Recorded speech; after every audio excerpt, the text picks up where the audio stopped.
বিশ্বের মানচিত্রের দিকে তাকালে ছোট্ট একটি জলপথ চোখে পড়বে, যার নাম হরমুজ প্রণালী। আয়তনে ছোট হলেও এর সংকীর্ণ পথটি বিশ্ব অর্থনীতির লাইফলাইন। আরব উপসাগর ও পারস্য উপসাগরকে সংযুক্তকারী ১৬৭ কিলোমিটার দীর্ঘ এই হরমুজ প্রণালী অন্যতম গুরুত্বপূর্ণ আন্তর্জাতিক বাণিজ্য জলপথ।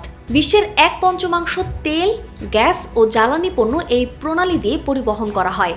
ইতিহাসে বারবার দেখা গেছে, মধ্যপ্রাচ্যে উত্তেজনা বাড়লে এই পথটি বন্ধ করার হুমকি আসে।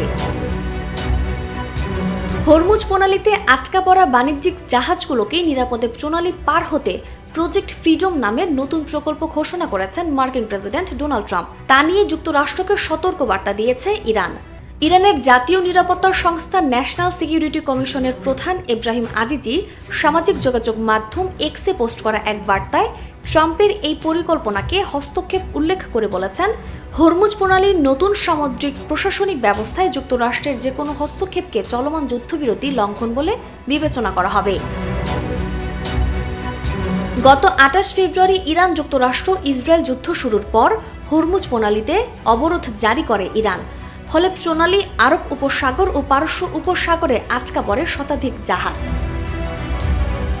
গতকাল নিজের সামাজিক যোগাযোগ মাধ্যম ট্রুথ সোশ্যালে পোস্ট করা এক বার্তায় ট্রাম্প বলেন, হরমুজে আটকা পড়া এই বাণিজ্যিক জাহাজগুলোকে নৌবাহিনীর প্রহরার মাধ্যমে প্রণালী থেকে বের হতে সহযোগিতা করবে যুক্তরাষ্ট্র এবং এই প্রকল্পের নাম প্রজেক্ট ফ্রিডম দিয়েছেন তিনি।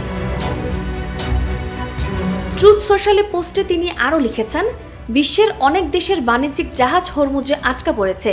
এসব দেশের অধিকাংশই মধ্যপ্রাচ্যে চলমান আঞ্চলিক সংঘাতের সঙ্গে সরাসরি সংশ্লিষ্ট নয় এবং তারা আমাদের কাছে অনুরোধ জানিয়েছে আমাদের নৌবাহিনী যেন আটকা পড়া বাণিজ্যিক জাহাজগুলোকে প্রণালী থেকে বের হতে সহযোগিতা করে।